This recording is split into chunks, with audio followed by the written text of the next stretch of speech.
செய்யால சிப்காட் மேல்மா சிப்காட்னு அதுல ஏற்கனவே சிப்காட் 3000 ஏக்கர் இருக்கு. இன்னொரு 3000 ஏக்கர் வேணும்னு சொல்லிட்டு அங்க முப்போகம் விளைகின்ற அந்த மண்ணு 11 கிராமம் 12 கிராமத்துல அப்புறப்படுத்தி சிப்காட்னு சொன்னாங்க. மக்கள் வந்து எதிர்த்து போராட்டம் பண்ணாங்க. அதுல வந்து 7 பேர் குண்டர் சட்டத்தில் அடிச்சாங்க.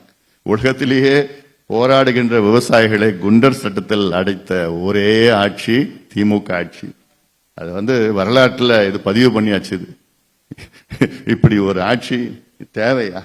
விவசாயிகள் சோறு போடுற கடவுள் விவசாயிகளை குண்டர் சட்டத்தில் போடுகின்ற ஆட்சி திமுக ஆட்சி. அடுத்தது நந்தன் கால்வாய் திட்டம் திருவண்ணாமலை மாவட்டத்தில். அதை பார்த்தா இது வந்து கிட்டத்தட்ட 80-90 ஆண்டு காலம் கோரிக்கை. துறிஞ்சல் ஆறுன்னு ஒன்று இருக்கு, வேடியப்பன் மலைன்னு இருக்கு. அங்க அது துறிஞ்சல் ஆறுல இருந்து வந்து அங்க கீரனூர்னு ஒரு பகுதியில் அணை ஒன்று வெள்ளக்காரங்காலத்தில் கட்டினது தடுப்பணை. அங்க இருந்து ஒரு 22 ஏரி திருவண்ணாமலையிலையும் 18 ஏரி வந்து விழுப்புரம் மாவட்டத்திலையும் கிட்ட ஒரு 40 ஏரி கொண்டு போகணும். அவ்வளவுதான் அந்த திட்டம். இந்த திட்டத்தை எவ்வளவு காலமா பண்ணிட்டு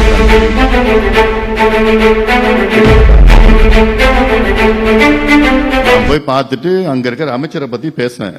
நம்மளுடைய இத்திராஜரு வஜ்ரவேலு என்கின்ற ஏவா வேலு பத்தி நான் பேசினப்போ உடனே அவர் அடுத்த நாள் பேசுறாரு. அன்புமணிக்கு 3 வயசு அப்போ நாங்க இந்த திட்டத்தை அறிவிக்கிறப்போ. நான் கேட்டேன், வெக்கமா இல்லையா உங்களுக்கெல்லாம்?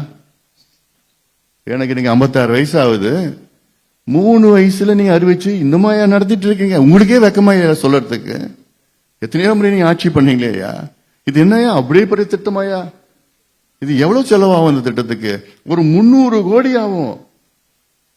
அவர் பாக்கெட் மணி, அது அவரே பண்ணிடலாம். அரசாங்கம் கூட கேட்க வேண்டாம். அங்க இருக்கிற தண்ணி எப்பயாவது தான் தண்ணி வருது. அங்க அந்த தண்ணியை எடுத்து இந்த ஏரிக்கு நிரப்பினா அங்க நிலத்தடி நீர் விவசாயம் போயிருக்கும். அவ்வளவுதான் திட்டம்.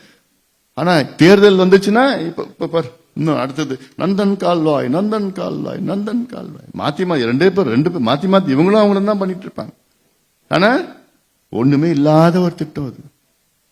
இத கூட செய்ய திறமை இல்ல, எதுவும் இல்ல. அடுத்தது செஞ்சிக்கோட்டை போனேன். செஞ்சிக்கோட்டை யுனெஸ்கோ அங்கீகாரம் பெற்றது. இப்போ சமீபத்தில் யுனெஸ்கோ அங்கீகாரம் கொடுத்துருக்குறாங்க. பெரிய நல்ல கோட்டை அது. அதுல வந்து காடவராயர் அந்த காலத்தில் வந்து 875 நினைக்கிறேன் செஞ்சிக்கோட்டையை கட்டினார். அதுக்கப்புறம் யாரோ முகலாயர்கள் வந்தாங்க, மராத்தியர்கள் வந்தார்கள், அப்புறம் டேனிஷ் வந்தாங்க, பிரெஞ்சு வந்தாங்க, பிரிட்டிஷ் வந்தாங்க, அப்புறம் எல்லாமே வந்தாங்க, எல்லாம் வந்தாங்க பார்த்தாங்க. இப்போ அது சுற்றுலா தலமா மாத்தணும், எதுவுமே கிடையாது, அடிப்படை வசதி கூட கிடையாது. யுனெஸ்கோ அங்கீகாரம் பெற்றது எந்த எல்லாம் கிடையாது. ஆனா இவங்க என்ன சொல்லுவாங்க? முதலமைச்சர் ஸ்டாலின் அவர்கிட்ட கேட்ட என்ன சொல்லுவாரு? கடிதம் எழுதுவார், கண்மணி அன்போடு. அப்புறம் பண்ருட்டியில் வந்து முந்திரி விவசாயிகளை பார்த்தோம். முந்திரி விவசாயிகளும் பலா விவசாயிகளும். முந்திரி நான் சொல்லியிருக்கிறேன், பண்ருட்டியில தமிழ்நாட்டில் ஒரு 4-5 மாவட்டத்தில் முந்திரி சாகுபடி இருக்கு. பண்ருட்டி, அரியலூர், புதுக்கோட்டை முக்கியமான இந்த மாவட்டங்கள்லாம் இருக்கு. அதான் அதிகமா பண்ருட்டி இது கடலூர் மாவட்டத்தில் அதிகமா இருக்கு. 50 விழுக்காடு கொள்முதல் வந்து கடலூர் மாவட்டத்தில். ஆனா தேர்தலுக்கு முன்பு என்ன சொன்னாங்க திமுக? நாங்கள் முந்திரி பதப்படுத்துகின்ற ஒரு மண்டலத்தை உருவாக்குவோம், முந்திரிக்கு தனி வாரியம் அமைப்போம். ஒன்னுத்தையும் பண்ணல. நாங்க போற ஒரு 4 மாதத்துக்கு முன்னாடி ஒரு அறிவிப்பு வந்தது. அறிவிப்பு மட்டும்தான் வரும், நிதியே 1 பைசா கூட இல்லை. பலானா கேரளாவில் பாத்தீங்கன்னா அங்க கவர்மெண்ட்ல பலா இருக்கு. அங்க 200 வகையான பொருட்களை பலால இருந்து தயாரிக்கிறாங்க. எங்க கேரள அரசு ஊக்குவிக்கிறாங்க அங்க. ஆனா இங்க அதை பத்தி என்னன்னு கூட, என்ன அந்த தொகுதியில தான் யார் இருக்கா?